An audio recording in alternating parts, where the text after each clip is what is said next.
Kevin Durant way outside. Delivers! Kevin Durant from downtown. We're gonna talk about well, you know, LeBron said he cracked. He almost cracked or whatever. He almost. Yeah, he said he when almost. Was he ever together? He said he almost cracked, and he always want to be in something. yeah, he said. Oh, I'm gonna read you the comment. So he was like, he says, I haven't changed anything outwardly, but you know me, you know how I am. I almost cracked last week. I had to sit back and remind myself. It says expletive. You knew what you were getting into. It says, this process has been good for me. Goodness. I just have to continue to be patient. I had to regroup and remember this is a young team. We're playing some good basketball right now, and we're starting to build some good habits. That's all that matters right now. See, you know what? Why? Do we really have to transition to this? Because I'm so sick of this dude, man. He always got to be a part of something. Ain't no focus on him, so now he got to say something. Dude, you supposed to be the greatest player ever. What are you talking about? You almost cracked. Allegedly. Oh, allegedly he said that? No, I'm talking about allegedly he's supposed to be the greatest player in the world. I'm just saying. But why is you talking about you almost cracked? Really? You that soft? I mean, you could tell it was obvious. Like, he was cracked. He already cracked.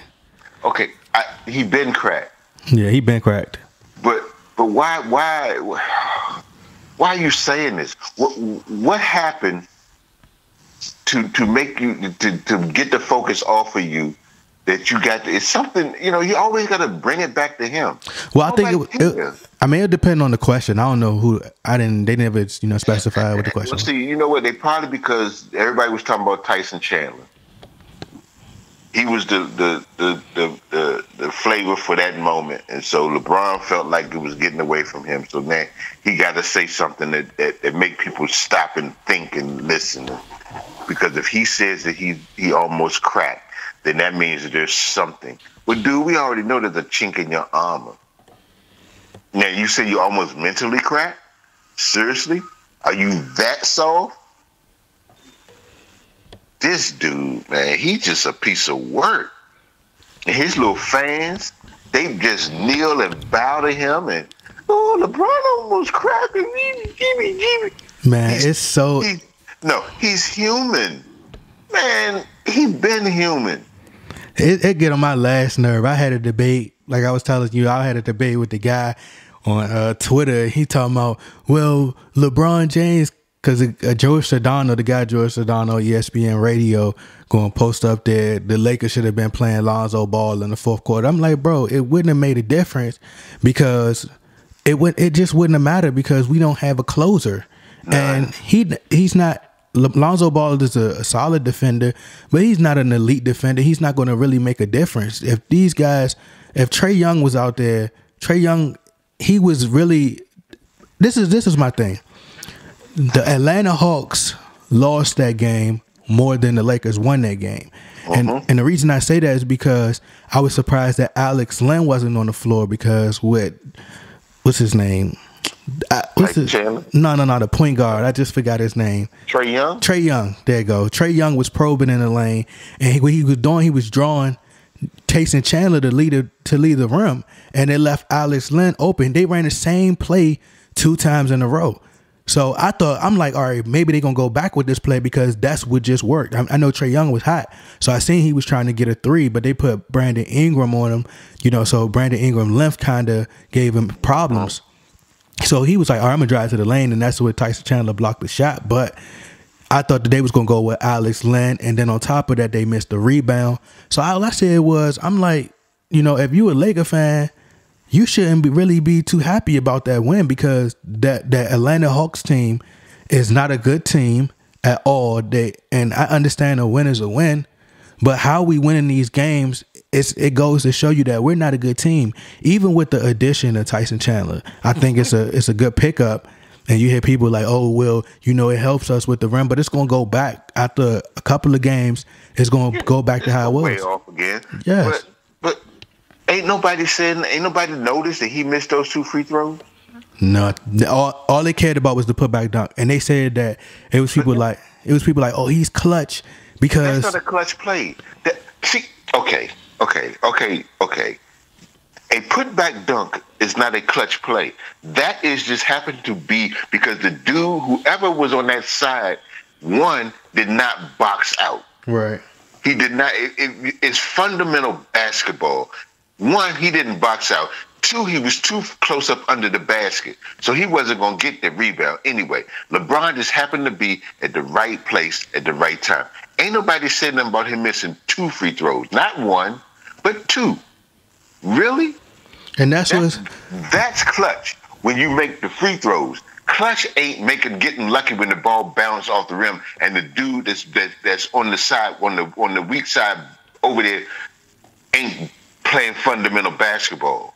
Right. That's not clutch. That's luck. But because it's LeBron and his little people, his little LeBronites, seriously, I mean, I ain't hating. I'm just speaking facts. The fact of the matter is, it's not a putback dunk is not clutch. Clutch is if you hit the shot, the jump shot, or you hit the free throws, or you got people draped over you, or it's a big moment and you hit the shot. That's clutch. That wasn't clutch. That could have been anybody. That could have been whoever else was in the game. So if they had done it, then I can guarantee you nobody would have said that was clutch. Exactly. Anybody that makes a putback dunk, that's not clutch. That just happened to be in the right place at the right time. That ain't clutch. But because it's LeBron James and because the LeBronites have to have a way to spin the narrative. Now, if he had made the free throws, okay, fine, cool. But then okay, that's clutch. You make the 2 free throws. You missed both free throws and got lucky because you got the offensive rebound, because that don't always happen. Right. Now the clutch person was the one who got the rebound. And who got Kyle Kuzma? Yeah, Kyle Kuzma. He got the rebound of his missed free throw and then went to the basket and he missed the shot.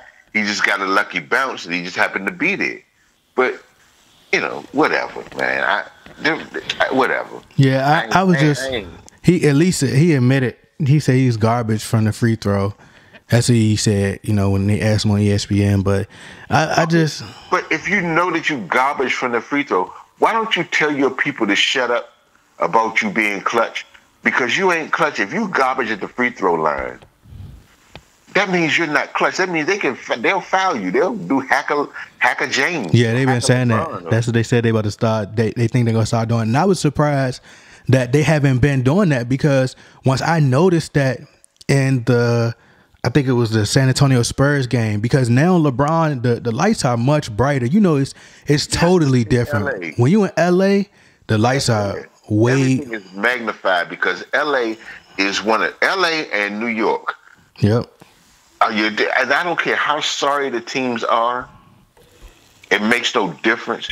When you're in that market, if you are a marquee player, it's going to magnify. And whatever you do is going to be times 10. You don't care. So you have to understand that.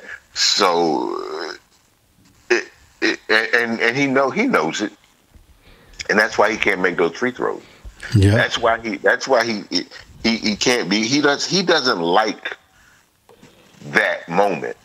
He wants to be liked by everybody, and he wants to be loved. He wants to be celebrated and all of that. But he ain't going to be the one to take that shot, because see, now if he misses,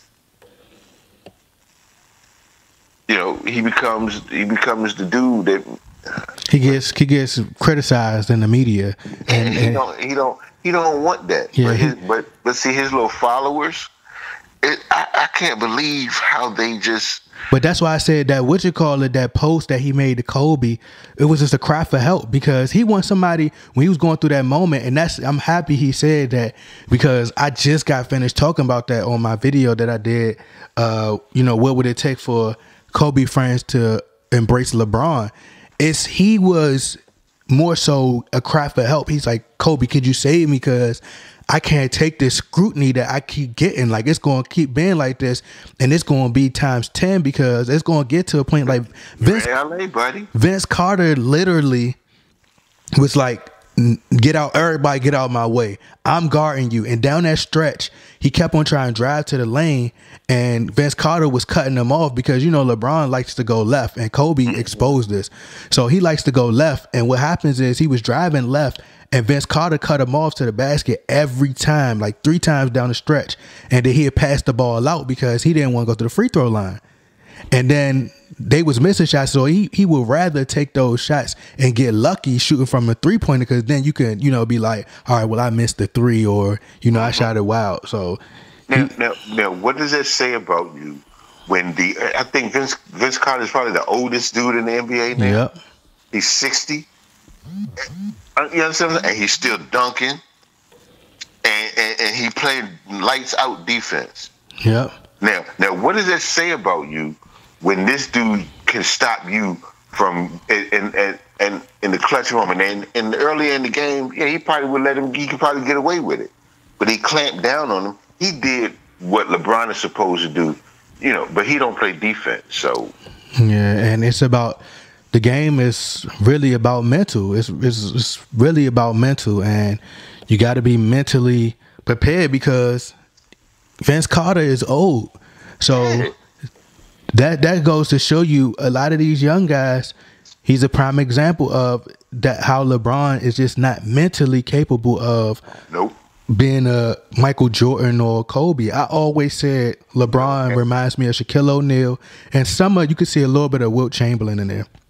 But he had that killer instinct. Yeah, but he don't have the Michael Jordan and the Kobe comparisons is over. And that dude got mad at me on Twitter talking about, oh man, how could you talk about LeBron like that? And I'm like, bro, I cannot take you serious with a LeBron James profile picture and the cover. You're a Laker fan. Right, you're not a Laker fan. I said, bro, I will be here when LeBron leaves. I will be here. I was here before he got here, and I'm going to be here when he gone. Now, I'm going to love to check back to your page to see if you got a LeBron new picture of LeBron in a New Jersey.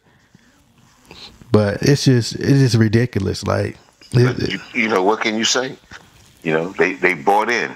And so, you know, but he doesn't have that killer. He doesn't have that killer instinct. He just doesn't. And you know, everybody can't have it. Everybody's not built that way, and that's nothing that you can teach. You can't teach somebody how to. I mean, you can enhance the skill, but some things you just can't teach. You know, and intentional fortitude is one thing that you cannot teach. If you don't got it, it's like the saying for the Washington Post: if you don't got it, if you don't get it, you don't get it.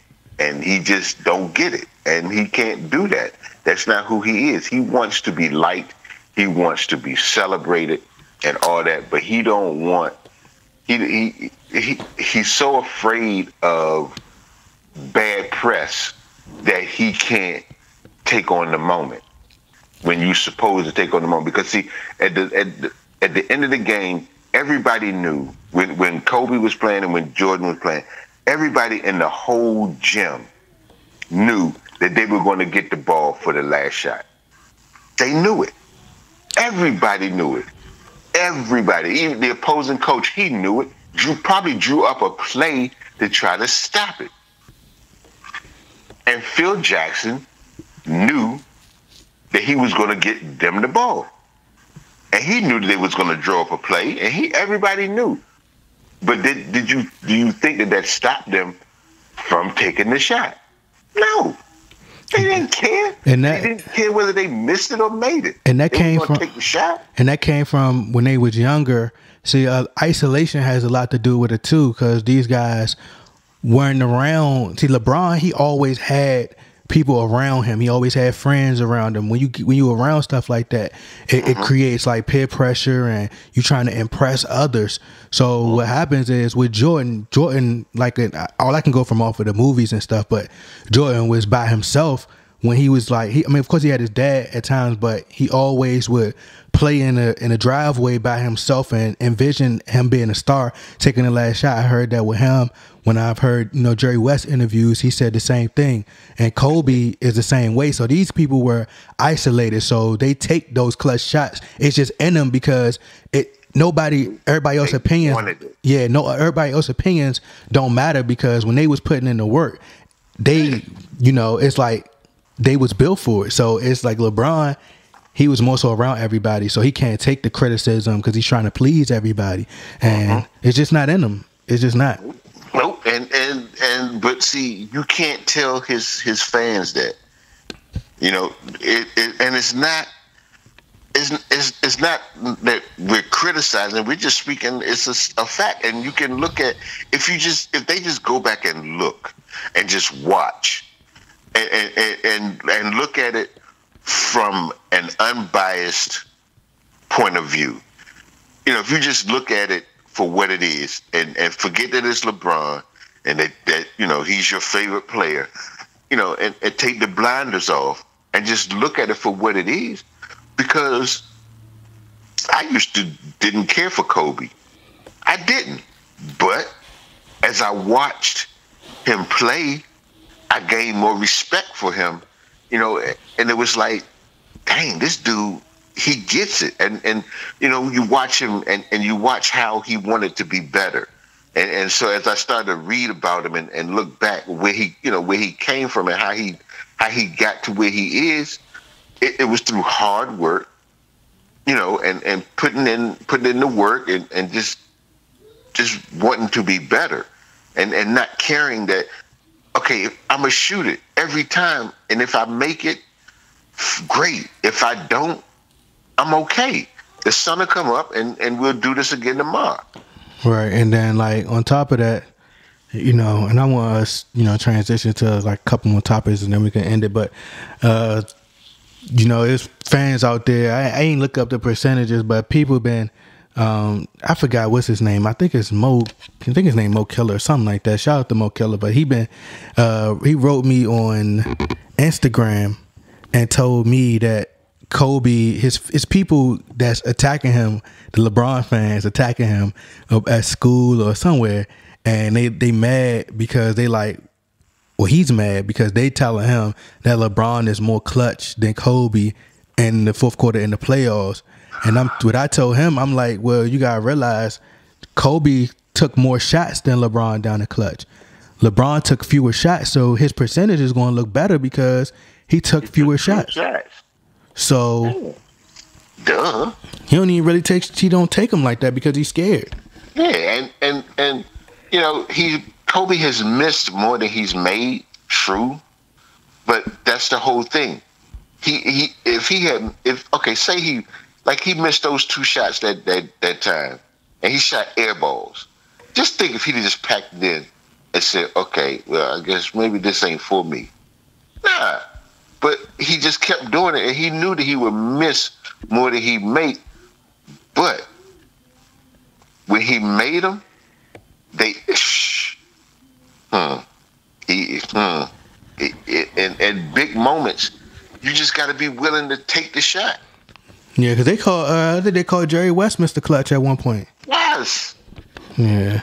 Sometimes you just got those people that they don't care. They're going to shoot it. If I make it, hey. If I miss it, hey. But I'm going to shoot it. I'm going to shoot it, and I'm going to keep shooting it, and I'm going to keep doing it. I'm not, you don't teach that. That's something that's already in you. You can enhance it, but it's already in you. But you tell Mo Killer, don't worry about them folks. The LeBron people, they are who they are. And they ain't going. And that's if you notice, like this, I'm famous for this because I know, like, if they can't counter you in the argument, they always resort to calling you. They call you a hater. That's yeah, of course. Because ain't nobody hating. I mean, the facts is the facts. And you can't. That's one thing that you cannot dispute. That's indisputable. It's facts.